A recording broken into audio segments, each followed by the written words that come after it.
misalnya kita lihat UKM yang muncul ini kan banyak, ada beberapa dan mungkin gagal mungkin. Itu apa karena kurangnya edukasi di Pontianak khususnya, apa karena ada hal apa sih gitu di khusus untuk Pontianak lah mungkin.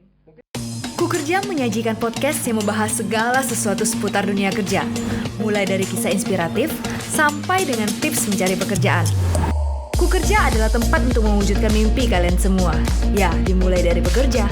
Pekerjaan impian Anda bisa saja ada di sini. Bisa juga pekerjaan yang biasa yang akan membawa kalian melangkah lebih jauh untuk menggapai mimpi. Kukerja, mudah jadi nyata.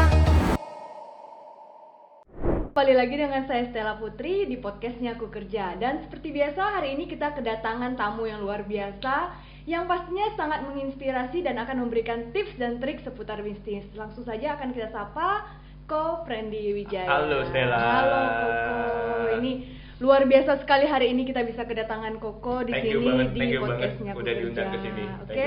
Mungkin bisa langsung kenalan dari Koko, gimana sih latar belakangnya dan bisnisnya sekarang. Oke, halo, nama saya Friendly. Saya itu seorang brand consultant yang juga praktisioner karena saya juga punya produk sendiri ya, punya brand sendiri. Begitu kira-kira. Berarti asli Pontianak ini ya? Asli Pontianak. Saya lahir dan gede di Pontianak. Sekolahnya mungkin dari dulu ini. Pernah di Petrus, terus SMA-nya di Bina Mulia.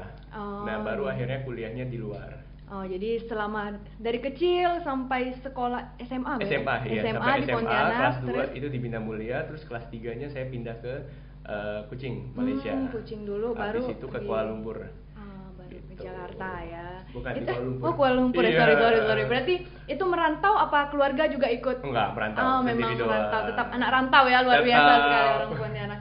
Terus kita akan tanya nih, gimana sih cerita profesional kerja, karir profesionalnya Ko Friendly ini dimulai? Oke, aku cerita mulai dari magang ya. Oke. Awal-awal itu saya kan gini, kita kalau namanya kuliah kita dikasih kesempatan 1 kali magang. Nah, tapi sebelum kesempatan magang itu mulai, kan kita bisa ada liburan selama 3 bulan. Nah, 3 bulan itu saya pikir gini, daripada saya pulang ke Pontianak, mending saya pakai buat aktivitas.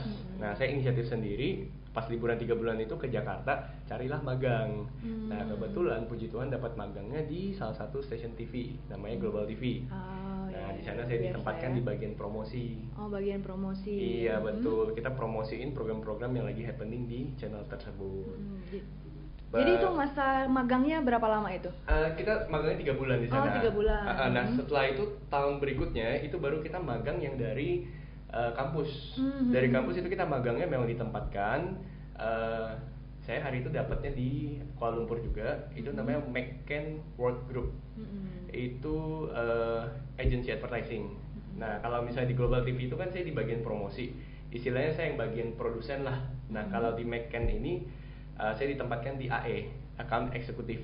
Jadi kita istilahnya yang jualan, yang ketemu sama klien, yang berhubungan dengan desainer. Gitu. Kalau yang di Global TV itu 3 bulan itu bisa diceritakan nggak sih apa sih yang dikerjakan selama magang di sana dan kok bisa sih gitu orang Pontianak magangnya di tempat yang keren misalnya kayak gitu. Nah, basically kalau misalnya di Global TV itu kita saya di bagian promosi ya. Jadi kita melingkup yang namanya digital dan cetak. Kita billboard juga kita yang ngurusin. Misalnya nih ada program sinetron ini atau program kuis apa. Nah, itu kita yang kerjain untuk bagian promosinya. Atau misalnya hari itu saya pernah ngurus itu ada acara Ampuh Awards, MTV Ampuh Awards gitu. Nah, gimana kita promosiin program-program offline-nya mereka gitu. Itu memilih Global TV memang ada lihat iklan atau memang udah target nih aku pengen magang di tempat yang besar duluan atau ada rekomendasi dari teman apa gimana? Sebenarnya itu dulu ada relasi juga sih ya, ada relasi. Cuma ya itu dia tadi salah ya. Kalau misalnya kita dalam memilih magang ada 2 sih yang paling penting menurut aku ya. Ada 2 ya. Performance dan relasi. Istilahnya kamu punya performance yang bagus tapi kamu nggak punya relasi ya susah juga. Begitu pula kalau kamu punya relasi tapi performance kamu istilahnya tidak bagus-bagus amat ya, HRD juga ngerti lah. Kalau di antara 2 itu yang harus diutamakan dulu, kita harus kejar apa nih, performance apa relasi? Kayak performance ya. Jadi kita harus membangun diri dulu ya, baru habis itu ditambah dengan relasi yang oke, baru kita akan berkembang di situ ya. Betul. Istilahnya kita punya produk dulu, produknya itu ya kita punya performance. Relasi itu istilahnya ya buat kita jualan lah. Gitu. Jadi itu sangat beruntung sekali. Langkah utama berarti itu kerja profesional pertama ya. Betul, di situ. betul. Baru kemudian di tempat yang berat 2 kali ya magangnya 2 kali ya. magang. 2 kali. Oke. Setelah itu Nah, abis magang baru udah lulus ceritanya. Barulah mulai kerja di Jakarta. Nah, hari itu kebetulan di Agung Podomoro Group, tepatnya di projectnya Central Park Mall. Kalau pernah ke Jakarta harusnya pasti pernah nginjakan kaki ke Central Park Mall. Itu kita di bagian Markom juga. Aku kebetulan pegang sosmednya. Nah, di sana tuh kita belajar banyak banget sih. Sebagai pekerjaan full time pertamaku ya. Oh, itu berarti yang profesional full time pertama. Betul. Ya, kalau yang sebelumnya kan magang. Iya. Itu ada hubungannya ilmu-ilmu yang di magang itu ada dipakai nggak sih di karir profesional pertamanya itu? Yang dari magang ya? Iya, dari magang. Banyak banget. Soalnya pas di McCann Worldwide itu kan di AE ya, akun eksekutif. Kita berhubungan sama brand-brand gede, kita berhubungan sama desainer. Jadi itu people skillnya kepakai banget sih. Gimana kita mesti ngobrol sama klien, gimana kita mesti istilahnya nge-push desainer yang lagi dikejar deadline dan lain-lain, gimana kita nenangin mereka, itu kepakai banget pas di Central Park. Jadi semua ilmu-ilmu yang di magang itu pasti ter-apply dan berguna sekali ketika karir profesional ya. Tadi kan kita lihat nih, Koko nih magangnya di tempat yang keren-keren nih. Ada tips atau triks nggak sih, gimana sih misalnya kan ada anak-anak selesai kuliah nih, kalian belum selesai dong ya magang ya. Betul. Lagi kuliah terus pengen pilih tempat magangnya. Oke, apa sih yang perlu disiapkan atau CV-nya harus diisi seperti apa sih kok? Jadi biar mereka ada bayangan ketika ingin apply di perusahaan yang oke, apa sih yang harus dipersiapkan? Oke, gini, untuk dapat tempat magang yang bagus, menurut aku personal ya, dari pengalaman personal, yang paling pertama itu kamu harus eager to learn, benar-benar mau belajar dan willing to do more. Maksudnya kadang pas magang itu kita tidak selalu dibayar. Kayak aku itu Global TV itu nggak dibayar sebesar pun. Nah, pas di McCann baru dapat ada allowance fee-nya lah. Nah, tapi yang terpenting adalah HRD itu nggak buta. HRD itu tahu yang mana yang bisa oh ini anak mau belajar nih, oh ini anak willing to do more, atau anak-anak yang sekedar ini mah dia cuma sekedar tugas kuliah, jadi hanya sekedar menjalankan kewajiban supaya lulus kuliah. Jadi gitu. Memang salah satu tips dan triknya ketika magang itu jangan cuma sekedar yang ngejar nilai untuk kuliah atau itu. Jadi ketika magang ya gunakanlah kesempatan itu sebagus mungkin ya. Betul. Untuk mengambil hati perusahaan nih, siapa tahu setelah magang ditawarin iya. gitu ya. Jadi kayak dan pas magang itu kita benar-benar kesempatan kita untuk bangun relasi, untuk belajar sebaik-baiknya, ambil semua network yang ada, kenalan sebanyak mungkin ya, belajar sebanyak mungkin. Iya, kayak aku sama mentorku di Global TV sampai hari ini kita masih kontekan dan aku pun masih sering dapat job dari dia. Jadi itu pentingnya relasi penting ya. banget. Jadi mentang-mentang jangan ngerasa punya ilmu itu jadi kayak nggak mau belajar lagi atau cuman menyelesaikan kewajiban aja. Kita harus tetap belajar, meskipun udah ada ilmu tetap kejar terus ya kok ya. Ketemu orang harus gencar, dipepet terus. Biar dapat, siapa tahu biasa kan kita nggak tahu job-job kita datang dari orang-orang yang tidak kita sangka-sangka ya. Tidak terduga.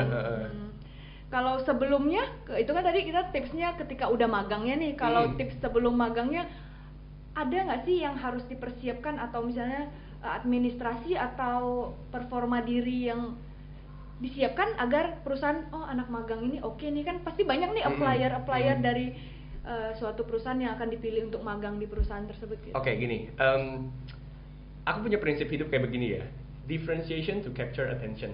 Jadi gimana kita menciptakan diferensiasi diri untuk capture attention siapapun yang kita tuju, apakah itu HRD, apakah itu kepala bagiannya, ya kan. Diferensiasi bisa dimulai dari CV, CV kamu. Kalian mesti ingat ya, perusahaan besar sehari bisa terima puluhan bahkan ratusan CV. Pasti banyak sekali itu CV yang masuk. Betul. Nah, gimana caranya kalian bisa capture attention, stand out dari ratusan CV itu? Misalnya mungkin dari pada saat kalian email, subjeknya itu kalian bikin berbeda, atau CV-nya kalian well design. Dan jangan bikin CV yang terlalu ribet. Fokus pada hal-hal yang memang bikin kamu stand out. Yang pengen ditonjolin. Betul. Gitu ya. Nggak usah throwback gimmick. takutnya oh ini orang banyak drama nih gitu ya. bisa jadi persepsinya jadi kayak gitu ya. Soalnya saya juga pernah bikin CV tuh kayak terlalu banyak warna, terus kayak HRD bilang kayak kebetulan ada teman dia minta review, teman lihat ini CV kok CV-nya banyak warna dan banyak gambar, misalnya kayak ini lu lebay gitu. Mungkin kayak gitu-gitu ya, kita harus punya mungkin personal branding kali ya, kita harus kayak menunjukkan apa sih yang pengen kita tunjukkan ke target yang kita inginkan. Gitu ya. Jadi tadi udah ada tips yang sebelum magang, berarti kita harus membangun personal branding dan diferensiasi ya, dan setelah magangnya kita harus gunakan manfaat itu sebisa dan semaksimal mungkin lah ya untuk bisa menunjukkan kekuatan dan kemampuan diri. Siapa tahu nanti setelah magang ya itu ditawarin siapa tahu langsung dapat posisi yang oke gitu kan. Bener. Oke. Terus setelah magang tadi profesional karir, setelah dari Agung Podomoro Group ya itu apa ada habis dari Agung Podomoro aku pindah ke perusahaan yang lebih kecil. Tapi menurut aku di sana aku belajar jauh lebih banyak lagi. Nah itu kita di namanya Arena Corporation. Itu sebuah holding yang membawahi beberapa brand restoran F&B. Ya, jadi beberapa brand kita itu ada Pinang Bistro, Seribu Rasa, dan yang paling baru ada Greyhound. Itu. Jadi itu beda dong berarti ya job desk-nya ya? Apa masih di bagian yang sebenarnya kalau benang merahnya masih sama Stella. Itu bagian promosi, bagian branding dan lain-lain. Masih ya kan? di jalur yang sama. Betul, ya? Betul, jadi industrinya berbeda tapi ya benang merahnya masih tetap sama. Gitu. Jadi masih di bagian promosi dan lain-lain. Setelah itu udah pulang. Oh, udah pulang. Membangun bisnis sendiri ya berarti. Betul. Ya. Kalau boleh tahu nih, bisnis apa sih yang pertama kali ditekuni setelah menjalani beberapa kali profesional karir kerja sama orang? Oke, pas pertama kali pulang ke Pontianak itu aku bikin konsultan pendidikan. Jadi yang bawa orang ke Australia, ke Kanada, ke New Zealand gitu. Tapi itu nggak berlangsung lama. Itu kira-kira berapa tahun itu? Itu nggak sampai 1 tahun.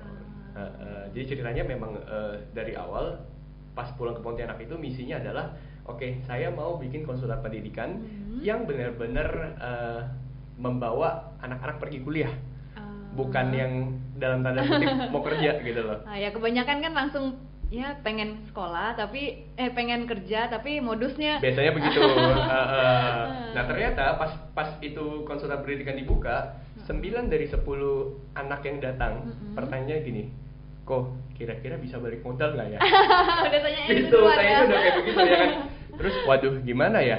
Ini saya udah invest banyak nih di konsultan pendidikan ini. Saya pikir udahlah buang dulu idealismenya, banting setir, yang penting balik modal aja dulu. Akhirnya ya puji Tuhan 3 murid saya udah terbang di Australia sekarang. Ya kan, tapi abis mereka terbang udah tutup selesai gitu. Ya. Nah, in the meantime dia punya administrasi kayak gini Stella. Misalnya nih, Stella bilang kok saya mau ke Australia. Terus Stella tanda tangan nih, ya. Kalau surat dokumennya Stella lengkap, itu 6 bulan lagi Stella baru berangkat. Kalau lengkap loh ya. Kalau lengkap ya. Kalau lengkap, ya kan. Stella udah sampai di Australia, 100 hari baru komisi saya turun. Ya kan. Tambah saya pikir lagi 3 bulan. Iya, saya pikir waduh, 9 bulan saya makan apa ya? Ya kan. Apalagi hari itu pas ada ngambil mobil, cicilan mobil, ya kan. Memang waktu di Jakarta adalah tabungan dari gaji kan, tapi ya namanya tabungan kan juga bisa habis, ya kan. Makanya saya pikir idelah mesti ada sesuatu yang kalaupun meskipun dikit receh istilahnya, tapi ada terus minimal ya untuk saya makan sehari-hari. Makanya dibikinlah produk yang namanya sambal ebi Kapuas. Berarti ini ya sambal ebinya. Betul. Nih ya. Nah, ini ya ternyata. Berarti ini produk pertama. Bisnis yang pertama ditekuni berarti ini sambal ebi Kapuas. Tapi dulu packagingnya belum kayak gini. Packagingnya seperti apa nih sebelum seperti ini? Dulu masih yang cup gitu. Yang cup plastik yang ada tutupnya. Iya, pokoknya masih konvensional banget. Ini berarti udah jalan berapa tahun ini nih? Kurang lebih 3-4 tahun. 3-4 tahun. Ganti packagingnya? Ganti packagingnya baru setahunan. Baru setahun. Berarti 2-3 tahun lebih itu pakai yang cup itu ya. Iya. Dan setelah ganti packaging lebih oke yang dulu apa yang sekarang? Yang sekarang. Tetap terlihat lebih profesional. Gimana pun dengan packaging ini kita jadi bisa masuk ke modern market, food hall dan lain-lain. Jadi lebih diterima di skala nasional. Jadi sebelum packaging yang baru ini berarti target dan masuknya ke yang lokal-lokal dulu apa udah? Betul, segmen lokal. Kita kalau di luar juga pakainya sistem PO aja. Jadi pre-order kita hand carry ke sana. Jadi setelah udah packaging seperti ini baru bisa masuk ke ini ya. Toh juga sebenarnya packaging ini kenapa kita ganti packaging itu gara-gara saya idealismenya saya mau cari cara gimana supaya ini produk bisa bertahan lama tanpa pengawet tapi bisa bertahan lama gitu loh. Makanya itu kan di dalamnya ada masing-masing ada apa tuh? Ada sasetannya lagi individu. Jadi lebih itu ya. Lebih awet, lebih higienis. Gitu. Jadi dengan ganti packaging, target pasarnya juga lebih luas. Betul. Ya, dan penjualannya jadi lebih oke ya. Betul. Kira-kira dari ini udah masuk mana aja nih? Lokal Pontianak. Lokal Pontianak sih mostly toko oleh-oleh kita masuk, modern market juga kita masuk, hypermart, Kaisar, Ligo dan lain-lain. Kalau yang di luar Kalimantan? Kalau di luar Kalimantan di Food Hall, Market City, Jakarta, Papua Jakarta. Juga kita udah ada. Oh, udah sampai Papua ini. Papua kita ada juga. Ternyata udah Ebi udah sampai Papua dan saya juga saya aja belum nih masuk Papua. Ini udah sampai duluan ini. Tidak bisa nih, saya marah nih. Enggak. Jadi yang belum pernah coba boleh coba ini. Kalau yang ini apa ini? Oke, kalau ini tuh jadi kemarin sempat kita salesnya lagi down banget ini pas Desember kemarin. Jadi saya belajar juga di sana. Ternyata yang namanya retail kalau di akhir tahun mau produk kita sisa dikit pun mereka nggak mau order karena mereka mau tutup bukunya bagus kan ceritanya. Gitu. Jadi pas Desember itu kita anjlok banget. Karyawan pada nganggur, saya pikir kenapa enggak kalau kita bikin produk baru lagi. Nah makanya hadirlah produk-produk semacam ini. Jadi ini berapa tahun ini baru ya? Baru. Pucang dan Kupah ya. Ini buat sendiri apa gimana ini? Enggak, kalau ini kita supply dari orang-orang lokal juga. Istilahnya mostly yang produksi ini tuh produsen-produsen yang sudah lumayan berusia. Kemudian mereka kurang melek sama yang namanya branding, marketing dan lain-lain. Jadi kita beli khusus produknya, kita repack, kemudian kita pasarin ke kafe-kafe. Oh, jadi ini memang yang kayak tradisional yang kayak di pasar lah ya. Betul. Sebenarnya ya. Dan rata-rata mereka udah legend juga.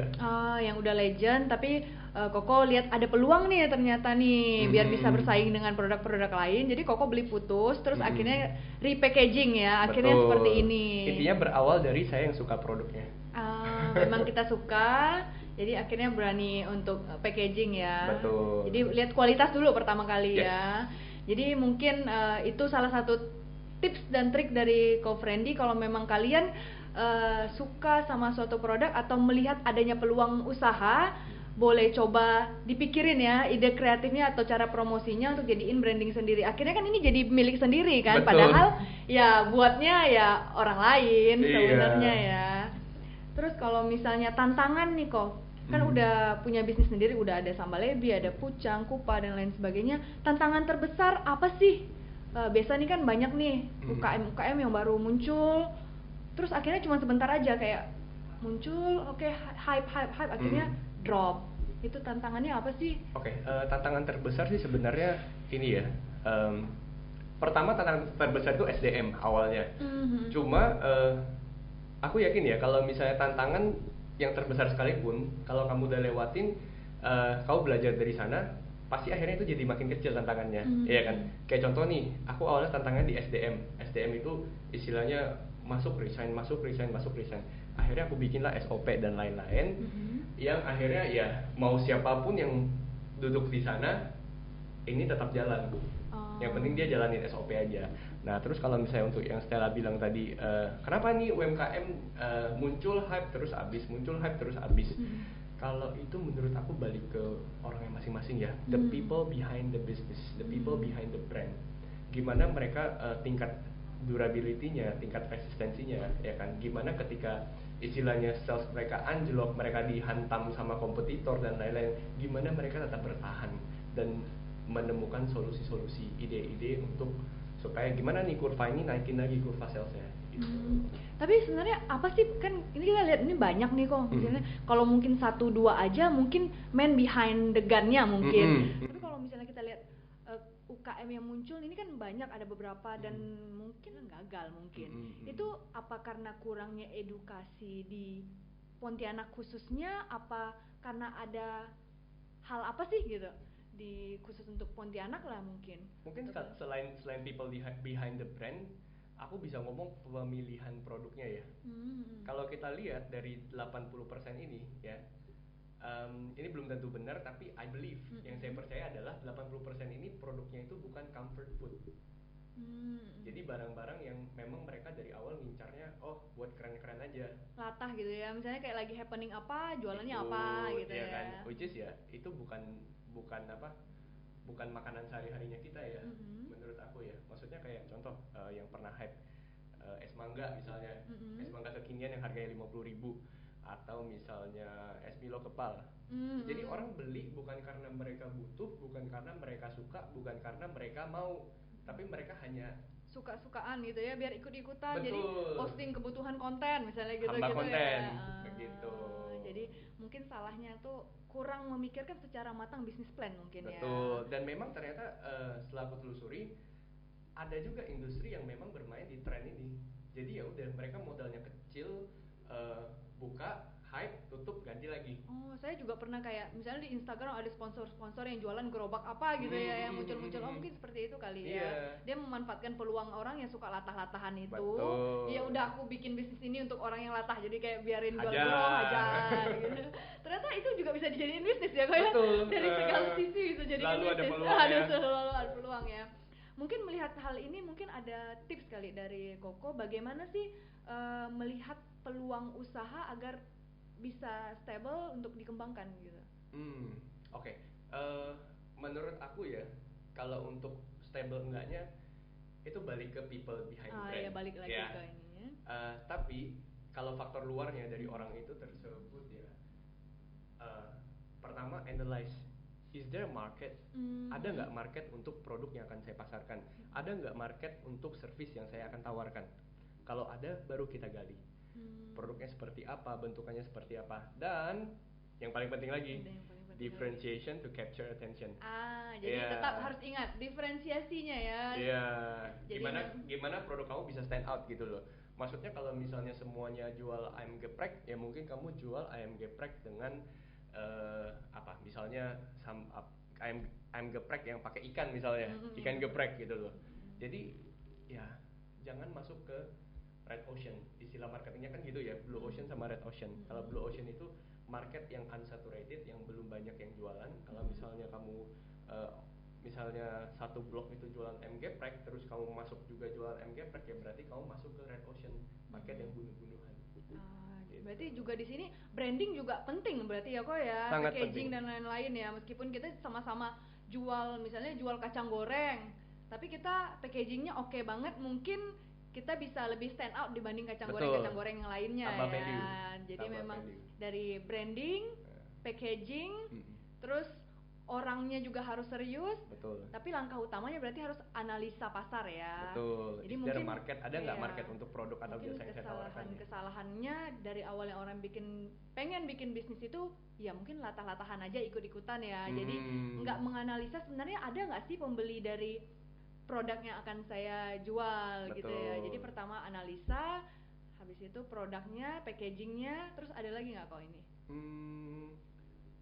Kayaknya nilai sama itu sih semua sih. Harus konsisten juga Konsistensi ya. Dan menemukan juga SDM yang tepat. Biasa kan itu yang paling ini ya, paling memusingkan ya. Iya. Turnover tinggi, banyak keluar masuk. Berarti itu salah satu mengakalinya SOP ya kok. SOP. Ya. Kita bikin SOP, jadi mau siapapun yang duduk di bagian itu, ya dia tetap bisa mengerjakan. Jadi itu salah satu trik dan tipsnya. Jadi jangan takut sebenarnya untuk membuka usaha, harus melihat peluang usaha juga ya kok ya. Kayak Koko tadi Pucang ya, lihat udah suka, kita udah suka. Jadi apa salahnya kita, enggak ada salahnya kita untuk mencoba memasarkan itu dengan packaging yang lebih baik gitu ya. Betul. Kayak kalau kayak ini nih saya lihat gini loh. Kayaknya di kafe-kafe rata-rata kue yang dijual itu kekek yang kekinian. Yang banyak menteganya, yang banyak krimnya, flanya, yang lapis-lapis itu ya. Orang jadinya enek ya. Memang ada yang suka juga yang kayak manis gitu, tapi coba kita hadirkan produk yang berbeda dari lainnya. Ya saya juga pertama kali lihat Pucang ini ada di beberapa tempat yang saya sering nyantai, langsung kayak nostalgia gitu. Ini kue yang kayak zaman dulu ya. Iya, tapi di package dengan lebih baik. Jadi kelihatannya ternyata barang-barang tradisional juga bisa di branding dengan yang oke, tidak kalah dengan barang-barang yang kekinian sekarang ya. Jadi itu tipsnya, mungkin menemukan barang-barang yang tradisional lainnya mungkin bisa dibikin jadi kekinian dan bisa bersaing dengan produk-produk yang oke.